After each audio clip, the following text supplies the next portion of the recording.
नमस्कार दोस्तों, income tax department के द्वारा नोटिस जारी किए जा रहे हैं। यदि किसी टैक्स पेयर ने टीडीएस या फिर टीसीएस कलेक्ट किया है तो इस केस में नोटिस जारी किए जा रहे हैं कि व्यक्ति ने बिना पैन नंबर को चेक किए हुए पेमेंट की है और टीडीएस कलेक्ट किया है। तो दोस्तों, नोटिस क्यों जारी किए जा रहे हैं और इसकी कंप्लायंस आपको कैसे करनी है, इसके बारे में हम इस वीडियो में डिस्कशन करेंगे।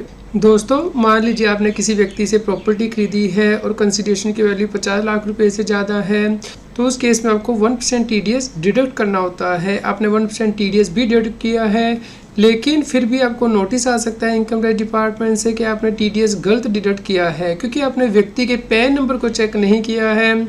दोस्तों, इसका कारण है रूल 114AAA के अंतर्गत हुआ बदलाव, जो कि यह कहता है कि यदि किसी व्यक्ति का पैन इनऑपरेटिव हो जाता है तो उस केस में उसे कोई रिफंड नहीं दिया जाएगा इनकम टैक्स एक्ट के अंतर्गत, ना ही उसे रिफंड के ऊपर उसे इंटरेस्ट मिलेगा। इसके अलावा जो उसका इनकम टैक्स एक्ट के अंतर्गत टीडीएस है या फिर टीसीएस है, वो भी हायर रेट से काटा जाएगा।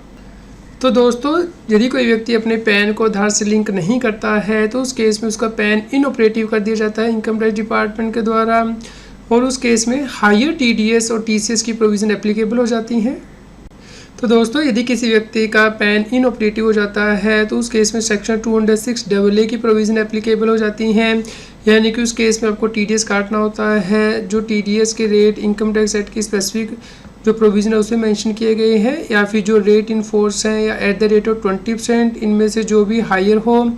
जैसे कि दोस्तों, सेक्शन 194IA के अंतर्गत टीडीएस ऑन इमूवेबल प्रॉपर्टी पे रेट 1% है, लेकिन यदि उसका पैन इनऑपरेटिव हो जाता है तो उस केस में आपको 20% टीडीएस काटना है।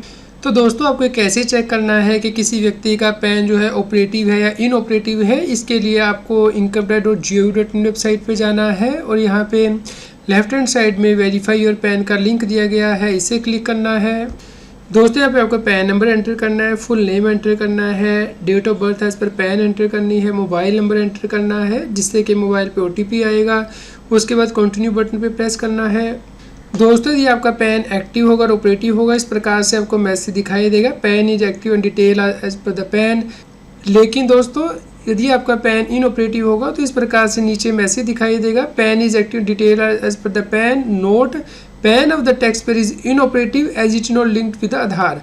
तो दोस्तों, इस केस में आपको हायर रेट से टीडीएस और टीसीएस कलेक्ट करना होगा as per income tax act कि जो हमने प्रोविज़न अभी डिस्कस की है। तो आपको इस बात का बहुत ध्यान रखना है, यदि आपको किसी भी पार्टी का टीडीएस या फिर टीसीएस कलेक्ट करना है तो आपको उसकी पैन की जानकारी होनी चाहिए कि क्या कहीं वो इनऑपरेटिव तो नहीं है, तो उस केस में हायर टीडीएस एप्लीकेबल हो जाएगा।